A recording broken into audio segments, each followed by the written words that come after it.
Bhojpuri film नदिया के पार को आप में से बहुत से दर्शकों ने देखा होगा। इतना ही नहीं, दर्शकों ने इस फिल्म को काफी पसंद भी किया।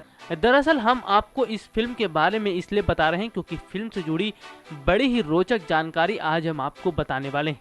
आपको याद होगा कि इस फिल्म में मुख्य भूमिका निभाने वाले सचिन की एक्टिंग को देखने के बाद दर्शक उनके फैन हो गए थे।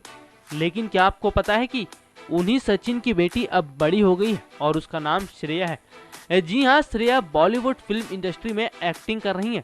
और गौर करने वाली बात तो यह है कि श्रेया की कुछ तस्वीरें सोशल मीडिया पर काफी तेजी से वायरल भी हो रही हैं और दर्शक इसे पसंद भी कर रहे हैं। वहीं अगर उनके पिता सचिन की बात करें तो उन्होंने बहुत कम फिल्में की हैं, लेकिन जितनी भी फिल्मों में उन्होंने अभिनय किया है दर्शकों ने उसे खासा पसंद किया है। हैरानी वाली बात तो यह है कि सचिन ने ये बात कभी भी नहीं बताई थी कि उनकी एक बेटी है। नेक्स्ट 9 न्यूज रूम से राहुल की रिपोर्ट।